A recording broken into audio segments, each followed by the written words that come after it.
Bonjour à toutes et à tous, bienvenue pour les actus de la semaine. Installez-vous bien confortablement au chaud. Voici le sommaire de ce vendredi 18 novembre. Rituel de la période, les commémorations du 11 novembre. On fait le tour des cérémonies sur la Comcom, d'abord à Mittelsheim, puis dans les autres communes. Grève des laboratoires, ils s'opposent à la loi qui prévoit une baisse des tarifs des actes de biologie du quotidien. Ils sont prêts à participer aux efforts, mais sur la base des analyses liées au Covid. Autrement, ils affirment que cela menacerait les labos de proximité. On examine tout ça. Et on finit avec de la culture. Les membres de la section aquarelle de l'ALC Gumbrechtshofen exposent leurs œuvres. Après les avoir montrées au public à l'office de tourisme au mois de mai, elles sont visibles depuis quelques jours à la mairie de Gumbrechtshofen. Comme chaque année, on a couvert la cérémonie du 11 novembre prévue par les municipalités. Depuis 10 ans, la date n'est pas seulement un jour de commémoration de l'armistice de 1918, c'est aussi l'occasion de rendre hommage à tous les soldats morts pour la France. Direction le cimetière de Mittelsheim pour un moment solennel.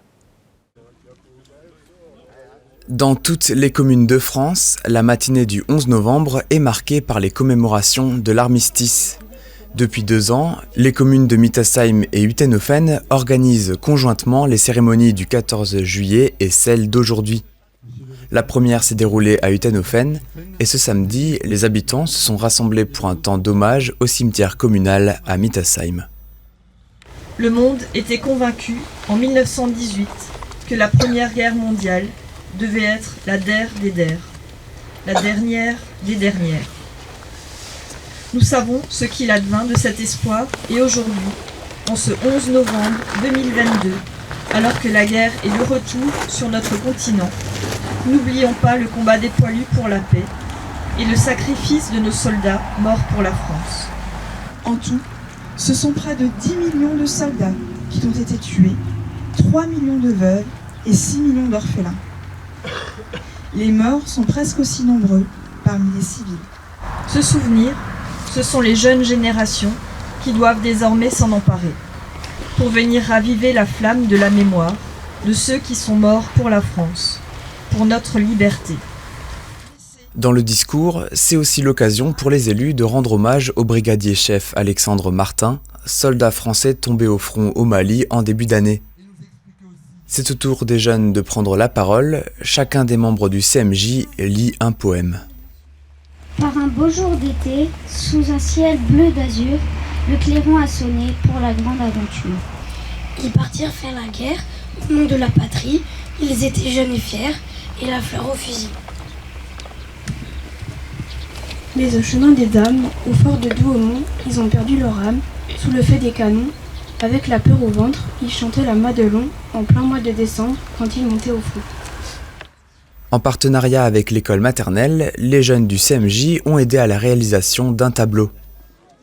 L'école maternelle s'est occupée des colombes, du papier qu'on a collé et nous on a fait la peinture qu'on a préparée il y a la semaine dernière. Ça symbolise déjà la France et surtout la paix avec les colombes. Après la guerre, il y a la paix. Et que c'est ça que l'on doit retenir, que la guerre n'est jamais une solution, qu'on est tous victimes de ces conflits qui nous dépassent, mais que ce qui nous unit, c'est vraiment cette recherche de la paix, la recherche de la compréhension de l'autre, et nous avons essayé de le symboliser au travers de ces colombes qui s'envolent vers l'avenir. La cérémonie continue avec la distribution d'œillets aux jeunes, le dépôt de gerbes par les deux mères, un mot de la pasteur, 1 minute de silence en hommage à tous les soldats morts au front et la Marseillaise.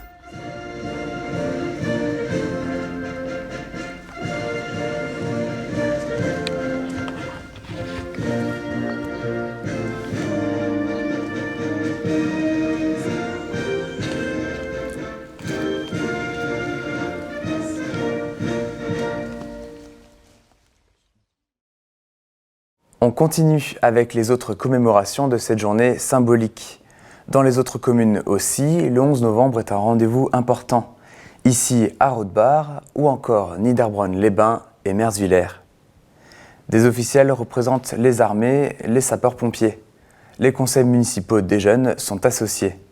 Le protocole est le même partout, mais à noter qu'en Alsace, On ne commémore pas les morts pour la France, mais bien tous les morts lors de cette grande guerre. Plusieurs villes organisent des cérémonies communes. C'est le cas au Winstein avec Dambar. Les deux voisins organisent en alternance d'un village à l'autre la cérémonie du 8 mai et du 11 novembre. Les communes de Gumbrechtshofen et Engwiller étaient, elles, réunies à Gundershofen.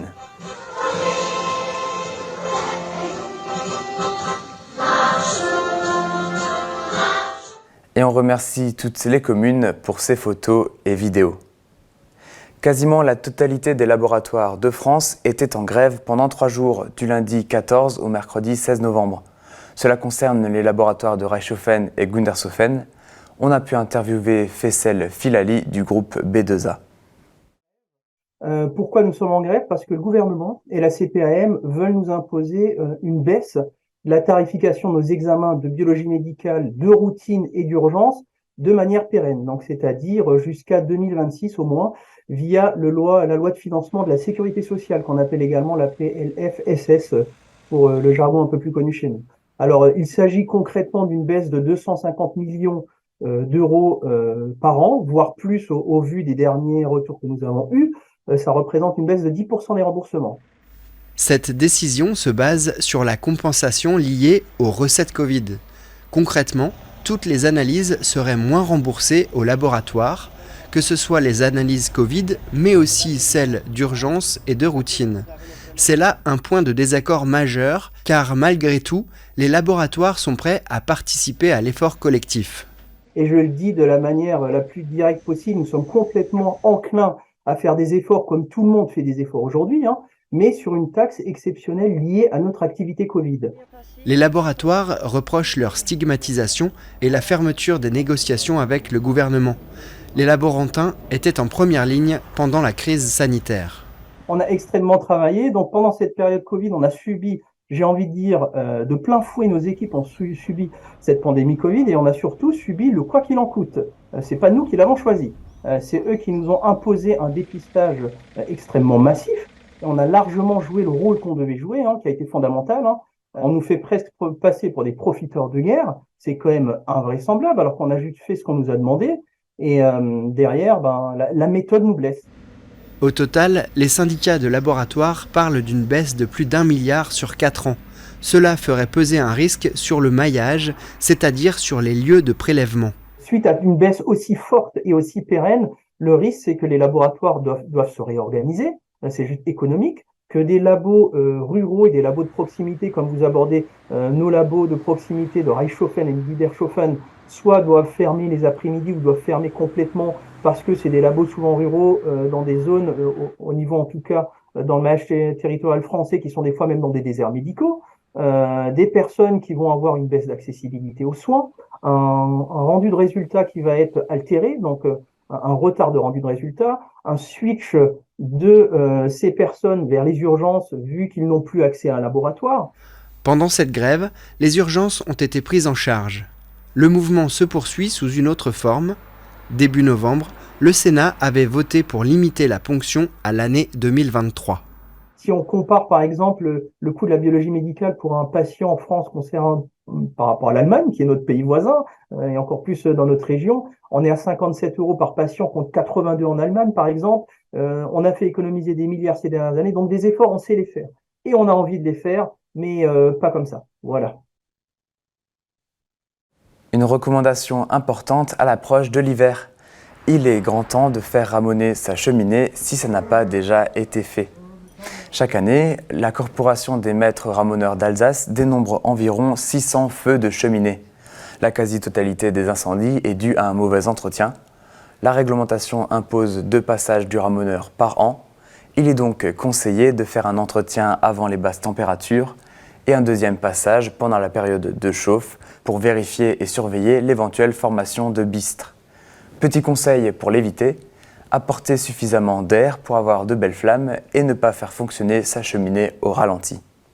Cette année, selon les statistiques de la Corporation des maîtres ramoneurs d'Alsace, il y aurait une potentielle augmentation du nombre d'incendies, alors faisons mentir ces prévisions.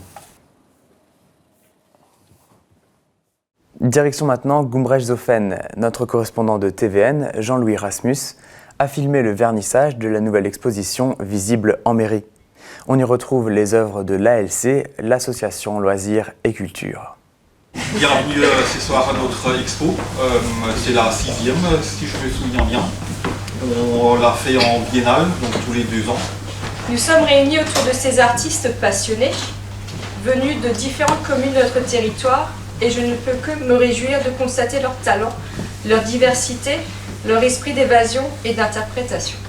Je constate, de mon côté du canton et aussi de celui-là, qu'il y a un vrai foisonnement d'artistes.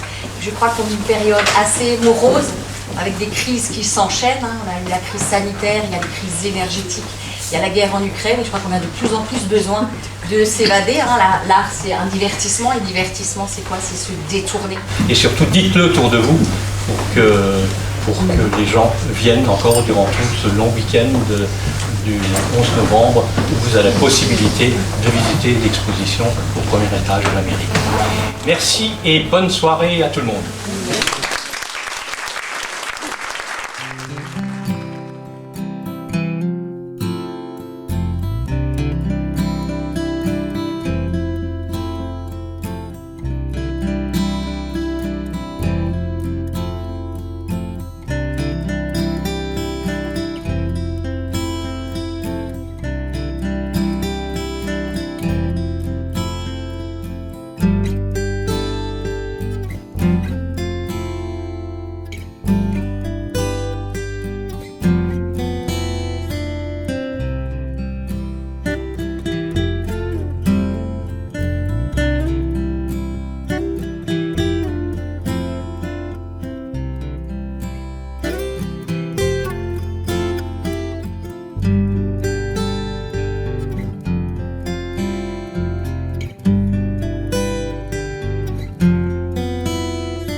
On termine ces actus avec quelques extraits du concert d'exception de l'Orchestre national philharmonique de Strasbourg. Un avant-goût avant les concerts des hivernales très prochainement.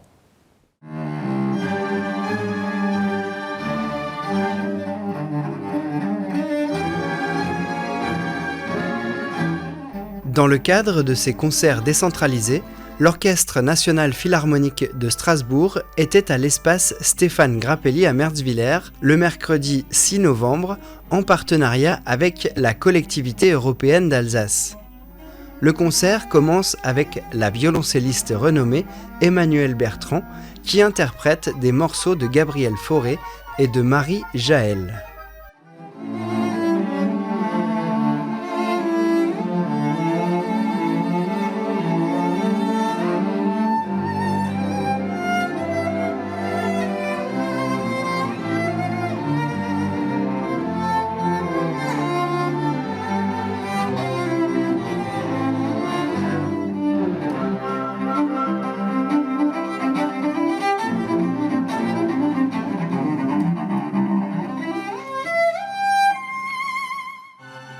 En deuxième partie, les mélomanes ont écouté la symphonie numéro 2 de Beethoven sous la direction d'Amaury Coetto.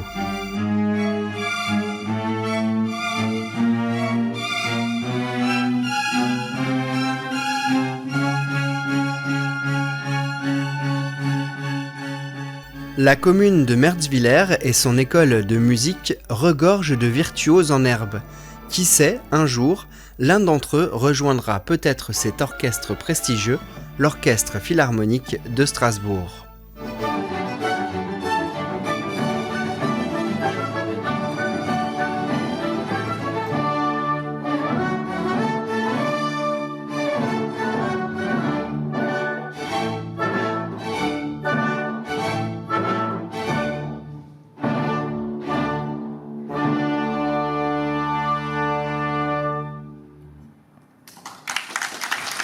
Prochain concert demain, le 19 novembre, et le vendredi 25 novembre, au Palais de la Musique et des Congrès de Strasbourg. Et voilà, c'est tout pour les actus. Tout de suite, dans l'interview de la semaine, on rencontre Lucien Rosé, le président des abeilles d'Alsace du Nord. C'est un service d'aide et d'accompagnement basé à Mittersheim. Dans la chronique, Julien nous explique tout sur les débits dans un nouveau tuto de la régie. On se retrouve vendredi prochain pour de nouveaux reportages et d'ici là, restez bien au chaud et portez-vous bien.